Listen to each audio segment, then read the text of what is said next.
Hi everyone, this is the very first episode of the Edge podcast with me and Nisha.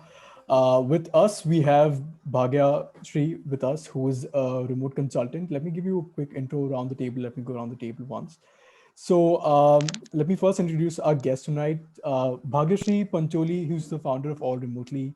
She is a remote work consultant and a lawyer who helps teams transition to a remote or a hybrid model safely in a very compliant, efficient manner. Second is Nisha, my co-host, who manages outreach at Axelor Ventures and is also a future work enthusiast. In fact, with her, we've co-authored a bunch of money control articles as well. Uh, so to give you a brief about me as well, I currently work with Vime as a product marketer, and apart from this, I've run a couple of my own ventures in the past. I'm also an author as well. So the Edge right now, it's a very interesting side project that me and Nisha have sort of picked up off lately, considering how the pandemic has sort of brought the remote work and the future of work into spotlight. So essentially, the Edge is just me and Nisha, who are a bunch of curious minds that distill expert advice from people like Bhagya into actionable playbooks for the modern CHRO. And we do this via a newsletter as well, which we'll be launching pretty soon. So I think let's get started with the questions. Bhagya, first of all, help us understand the difference between remote first, work from anywhere and work from home. What are the nuances there? Understand that all of these terms can be used interchangeably, and I think we all do at some level. Can you help us bring out the nuance in all of these places? Sure. So one of the biggest problems is that everybody's been using it interchangeably and without really understanding that there is a huge uh, distinction when it comes to these three terms. Let's talk about remote work. First, on remote work, if you can look at it, it's like a broad umbrella under which all these other terms fit into. But remote work essentially means that a person or an employee can work from anywhere but from the office. So that could be from their home, from a co-working space, from somewhere else, from another country, even in another time zone. So that's broadly remote work. But however, what last year showed us was that remote work was just a broad concept, but then the real terms that needs to be used in what kind of working model arrangements or you have with your employee would be falling under work from home, working at home, and definitely I'll come in later on why work from anywhere is not even a feasible concept, at least legally speaking. And then work from home is kind of an arrangement that is for a longer duration. For example, in 2020, teams were made to work from home for a year, and then employees were seeking flexible working arrangements that essentially enable them to work from home. And they could pretty much go to the office as and when needed. So it kind of overlaps with the concept of hybrid as well. So when you talk about hybrid, that means that part time in the office, part time at home. And this is there's another distinction between working from home and working at home. Now, working at home means that working at home is kind of a temporary arrangement where the location to work is fixed and that is your home. So let's say if you're sick or you have some domestic situation to take care of, so you take your work from the office and then you pretty much complete your tasks for the day at home. The distinction comes and the level of compliance needed between the two. So I'll quickly tell you what are the kind of compliance that are needed when people are working from home and how that would essentially pan out if they're working at home.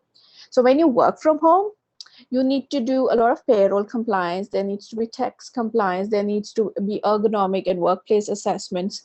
There needs to be risk assessment and employer liability insurance.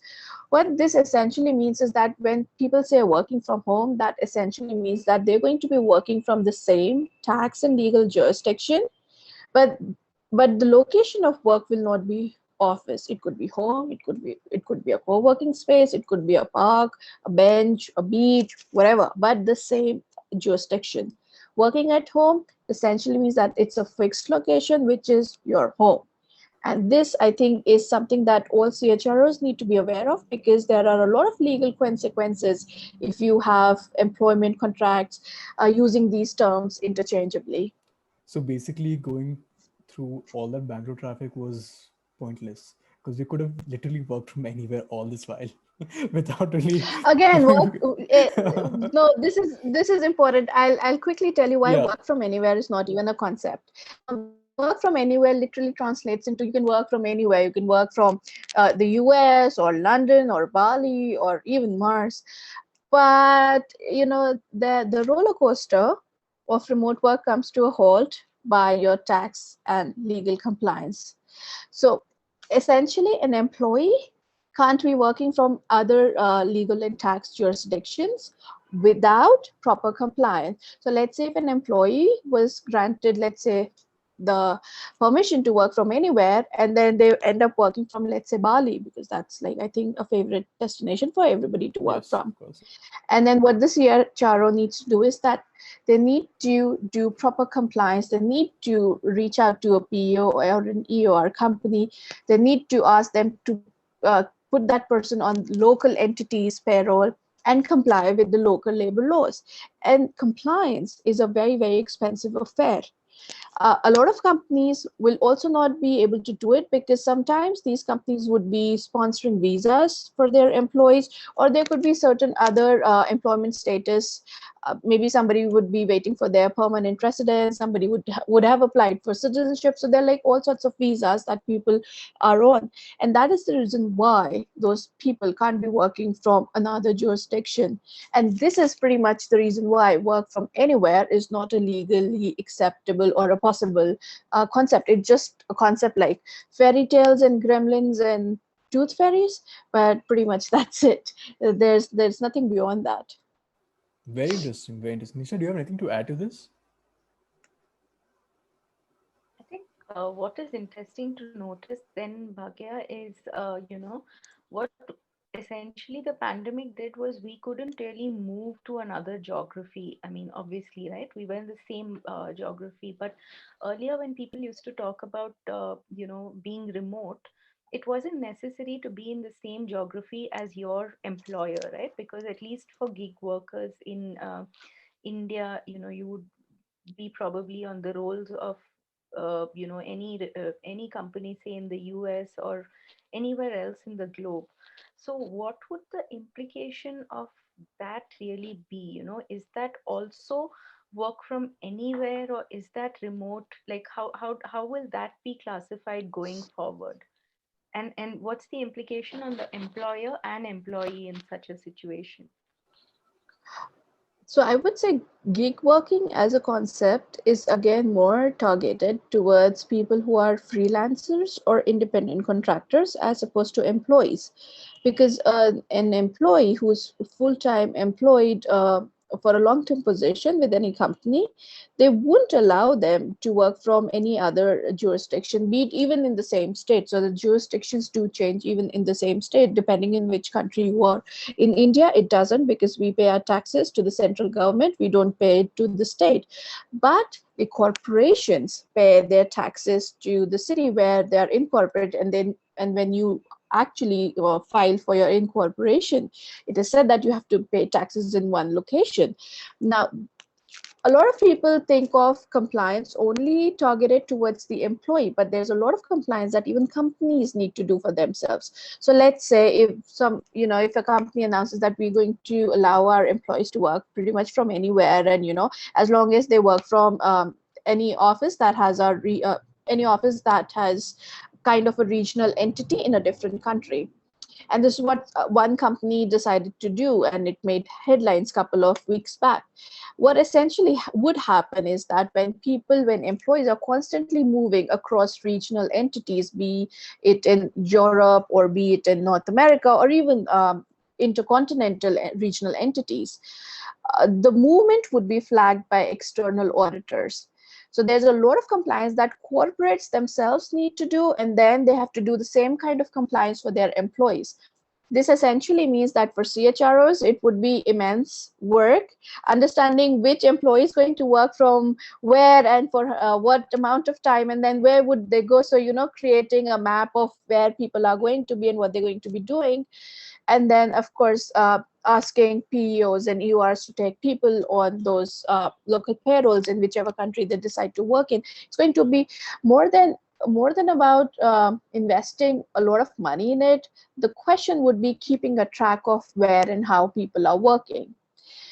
It becomes easier if you have people as independent contractors, because when they are independent contractors as a corporate, you are just not liable for their taxes, you're not liable to pay them benefits or anything. But again, when you are independent contractors, still you'll have to work in one jurisdiction, the country where you are a citizen or a resident of legally. So again, as an independent contractor, you can't be hopping borders. And the thing is that, a lot of companies have been misclassifying their contractors as employees. And this has created a lot of trouble when it comes to paying the taxes. And then certain governments have started cracking down on that, and they've started slapping heavy fines. And then in certain countries in the European Union, the governments have extended the compliance just from being compliance related to tax, payroll, and law to some ergonomic workplace health and safety assessments also have become mandatory compliance in Ireland, in UK, in Spain, soon to become in Germany and France. So that duty of care of an employer just keeps getting expanded, and this is the reason why people will have to do it. Got it. So early in the day during the pandemic, I remember reading, about how, for example, the government considering that if you are a remote worker, they will change your tax structure, your tax structure and the salary also, right? And how they might increase that. Why was that the case then, Bhagya? If you can just help us, understand the context of why should a remote worker pay more tax, whereas people were like, we're not even going to the office. Why are you slapping more tax on us in that case? So that essentially came from the German National Bank, right? If I'm right, this is the case that you're talking about. And they said that employees, or sorry, remote workers would be will have to pay 5% more tax. And of course that was a proposal. I don't know if that's coming through or not, but the reason why that was slapped was because, see, you have to understand the macroeconomic concept of it. Once we pay taxes, that tax is used to build infrastructure in our country. Once you stop paying taxes in one particular country that you are a resident or a citizen of, but then you keep hopping borders and then you are working from anywhere, you are essentially taking that amount of tax away. So what the governments want to do is that they want to somehow tap into that, and they want to pull you back so that you should pay tax in that country that essentially would help that country develop. So my understanding for why douche bank, I don't know how that bank is pronounced, but I think it's Dosh. Please correct me and pardon me if I'm not pronouncing it Yeah. correctly, but that is the reason why they did it, because they wanted to tap into that population that was essentially working from another jurisdiction.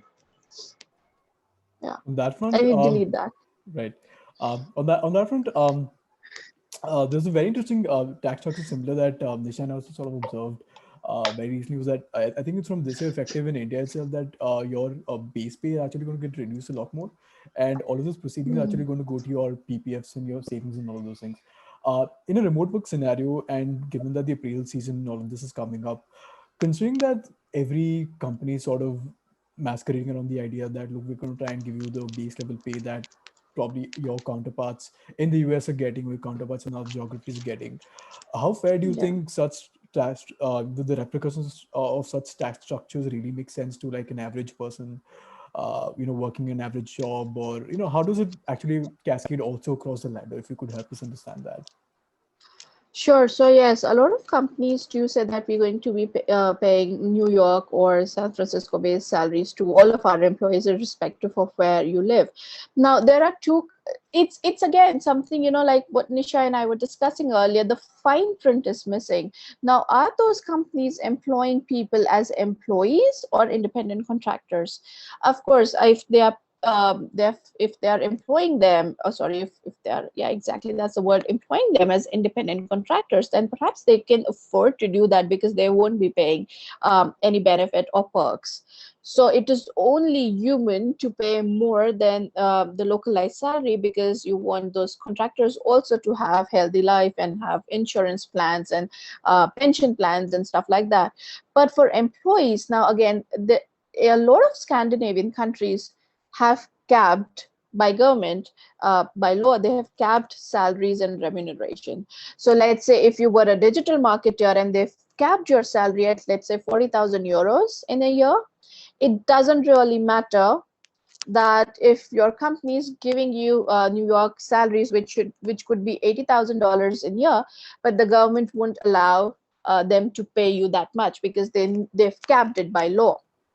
And the second thing is that when you're not paying localized salaries, you're pumping in money into the economy. That's will actually somehow disbalance the equilibrium. So you can't be having a surgeon getting paid less than a social media strategist, just by sheer conversion of dollars into rupee. And this is the reason why companies will have to understand that they need to pay localized salaries with benefits. So a lot of Indians are very happy to forego on benefits just because they're getting salaries in dollars. But people need to understand that this would come in as a lot of tax complications. Plus, if you earn more, then you enter the next tax slab, and then you'll have to pay more taxes That's actually a very without interesting. ever. Right, Yeah, right. sorry.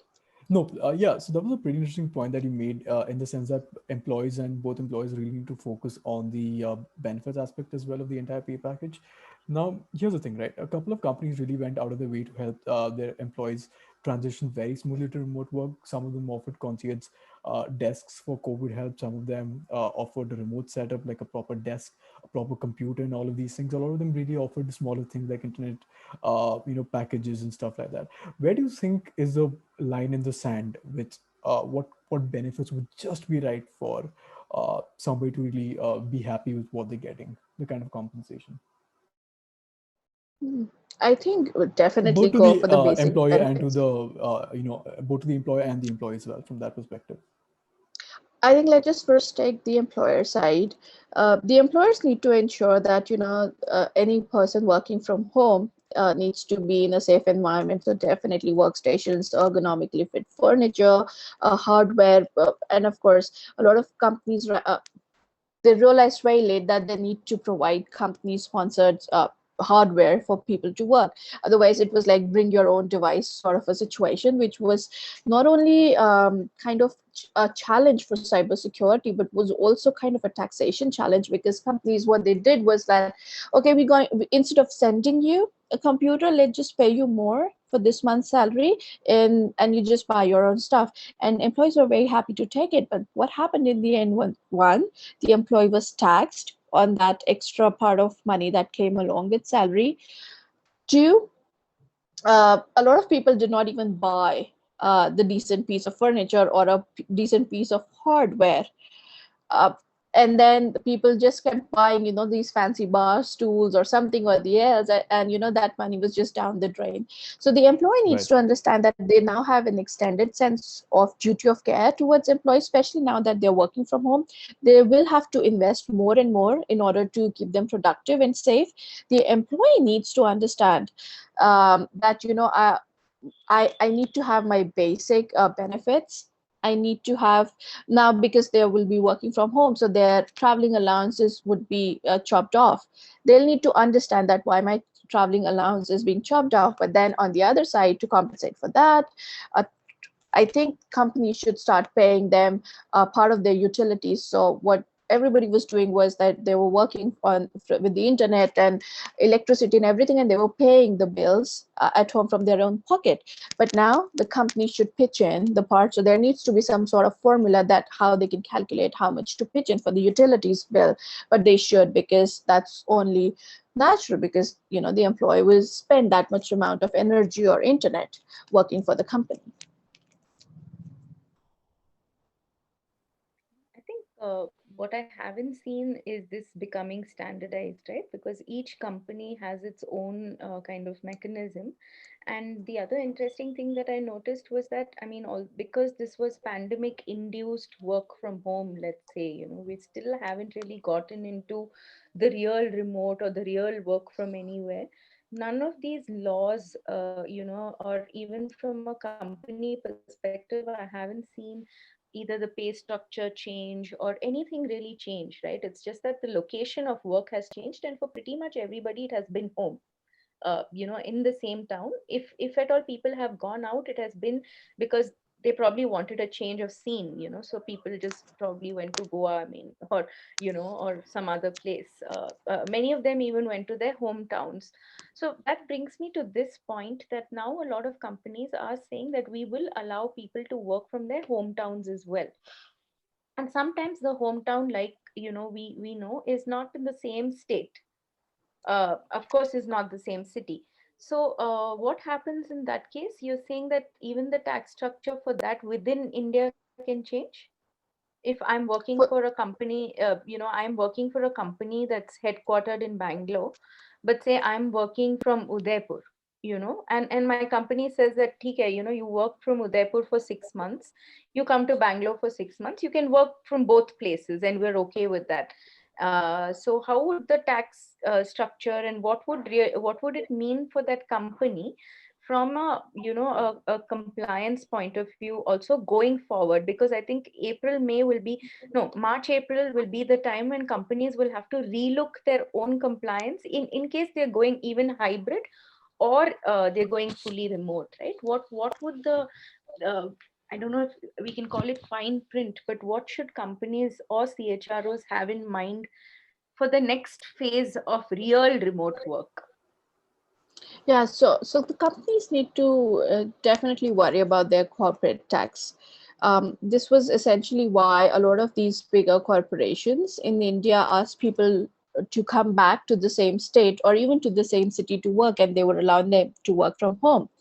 This is one thing why a lot of people don't understand, is that the corporates need to pay their taxes to the city, or if there are people working from many different cities in India, it could actually that the mobility issues could be flagged. So that's from the corporate side. Now the CHROs need to be particularly concerned about a lot of things. Let's say if somebody was to go back to their hometown, wherever that is, and work from there.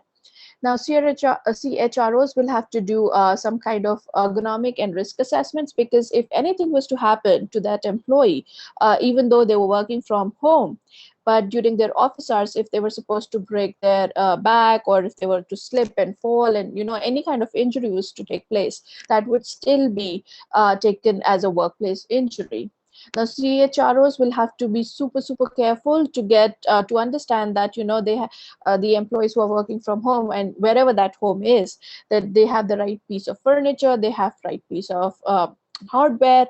Their home office is assessed for risk, health, and safety compliance.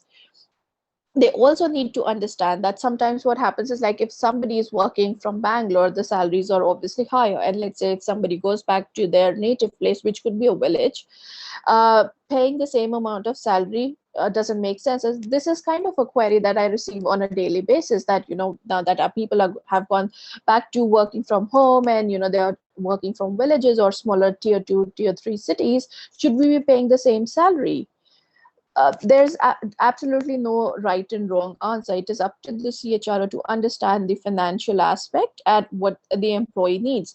But what I would want to suggest is that if you pay different salaries to somebody just based on their location, that could be discriminatory, because that person, it's just the location that has changed. The person is pretty much still putting in the same amount of work as as compared to the colleague who's doing the same work from Bangalore or Mumbai.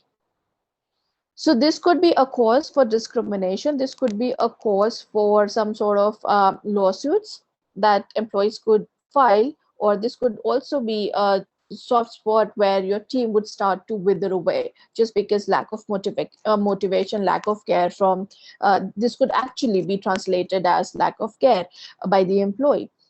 And the third thing CHROs also need to take care of is that, even though you've allowed people to work from anywhere, and what happens, who pays for their transit, or who pays for their travel when they come and indeed work from the corporate headquarters? Do you have that budget to keep spending on people, that to pay for their travel, for their food, for their lodging? Do you have that kind of budget? If you don't, then maybe you shouldn't approve of that.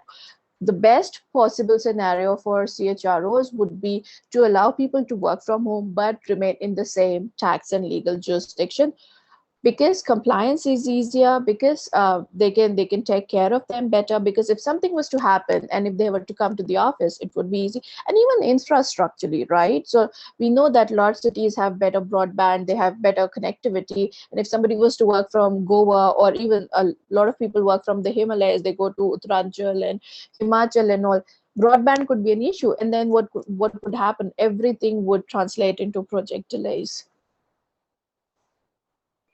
Right, that's some very interesting insights. So, guys, this is it for part one. In part two of the same podcast, Nisha is going to ask some pretty interesting questions around, again, what on this entire fine print that we've been sort of discussing and having a very insightful distillation from Bhagya itself alone. And ultimately, what you can expect in the next edition of the podcast as well is that what is the one playbook that CHROs can essentially use at this moment, at this very critical tipping point that we're in, which is March and April, right? Across geographies, across scales, what can really CHROs really start doing? What can they start thinking about? Where do they start from today? If they're at point A today and they want to get a point B, how do they go there? What are the steps that they need to take? What are the five things I need to keep in mind? Stuff like that, right? So we're going to be discussing all of those amazing things in the next edition of this. So stay tuned. Keep watching that. Thanks a lot.